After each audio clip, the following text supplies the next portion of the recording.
Hey, this is Doug Nielsen with Accurate Fishing Products. We've had some questions come through for the last few weeks here about bearings, and so we thought we'd spend a couple minutes talking about our bearings and how we've designed and developed them to be really strong and durable.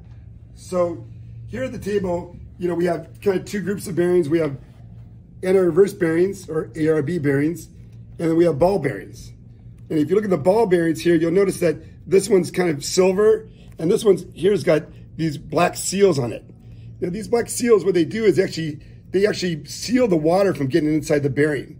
And we use these bearings mainly on the inside of your side plate of the reel and on the tension cam. So your lever, when you put your reel in and out of gear, that bearing there is on the inside the tension cam. And the sealed bearing really helps make those bearings last a long time. Now the shielded bearing is used for your spool bearings. And we do that mainly because you want your reel to cast really well and have the spool spin fast.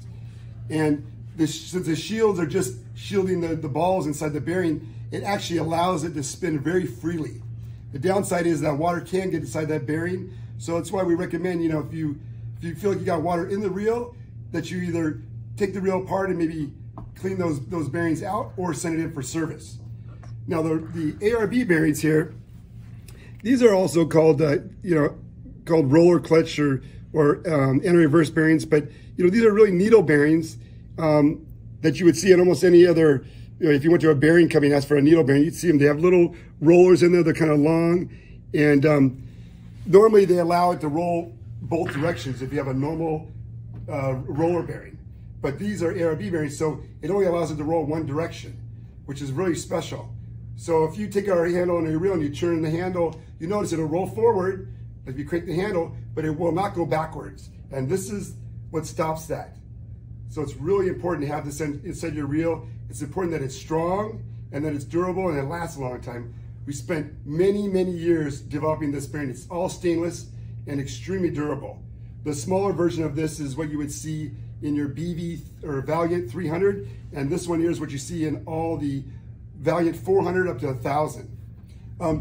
Going back to the ball bearings, some of the special stuff we did on these bearings is we went and had these things specifically designed for our reels, because a lot of our reels can be put with high drag. Let's say on our Valiant reels up to 30 pounds of drag, which is a lot of load on a small bearing. And since our reels are really built, for catching big fish in small reels, these bearings had to be specifically designed to take that heavy load. And so we went to the manufacturer and we actually worked with them over many years to design a special curvature in our raceways to make it so these bearings can take heavy loads over long periods of time. And it's really worked well for our company. Like I said, it's taken many years to get that right. So anyways, you guys, this is a little information about our bearings. If you have any questions or comments, either go on to our social media platform and send in your questions to us on Instagram or Facebook, or send us an email, or even call in if you want to. But we like having feedback from you guys. So get out there and fish hard, fish accurate.